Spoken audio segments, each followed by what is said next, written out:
নৌ পরিবহন এবং শ্রম ও কর্মসংস্থান মন্ত্রণালয়ের উপদেষ্টা brigadier general doctor M Sakhawat Hossain বলেছেন, ঘাটে যাত্রীদের কাছ থেকে অতিরিক্ত টাকা আদায়ের অভিযোগ সত্য হলে ইজারাদারের বিরুদ্ধে ব্যবস্থা নেওয়া হবে, বাতিল হবে ইজারাদার। রোববার সকালে ভোলার ইলিশা লঞ্চঘাট পরিদর্শন শেষে সাংবাদিকদের তিনি একথা বলেন। অনেক জায়গায় আমার কাছে কমপ্লেন আসছে যে অতিরিক্ত ভাড়া রাখে, যেই ভাড়া নির্ধারিত করা থাকে তার থেকে অতিরিক্ত রাখে।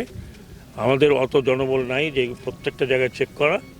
তারপর আমাদের সিভিল অ্যাডমিনিস্ট্রেশন এখানে যারা আছেন তাদের কাছে আমি অনুরোধ করব যে তারা পিরিয়ডিক্যাল ম্যাজিস্ট্রেট দিয়ে চেক করা যে অতিরিক্ত ভাড়া রাখে কিনা।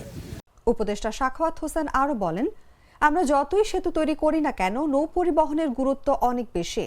একসময় আমরা নৌ পরিবহনের উপর নির্ভর ছিলাম, তাই বর্তমানে যারা প্রাইভেট নৌ পরিবহন চালান তাদের খেয়াল রাখতে হবে যাত্রীরা যাতে হয়রানি না হন। আমরা ঘাটে যারা দেই বলে এটা ব্যাগ নিলে 5 টাকা, এগুলো সম্পূর্ণ ইলিগাল।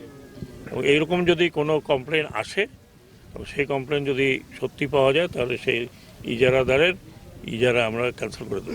নৌ পরিবহনের গুরুত্বটা যতই আমরা রেল করি বা আমরা যতই সেতু বানাই, কিন্তু আবহমানকাল থেকে গুরুত্বটা রয়ে গেছে। এবং এক সময় ছিল যখন আমরা এই নৌ পরিবহনের মধ্যেই ছিলাম, এখনও তাই।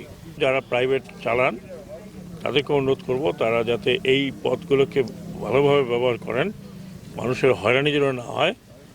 নৌ পরিবহনের নির্ধারিত ভাড়ার চেয়ে যদি অতিরিক্ত ভাড়া আদায় করা হয় তাহলে ব্যবস্থা নেওয়া হবে বলেও জানান তিনি।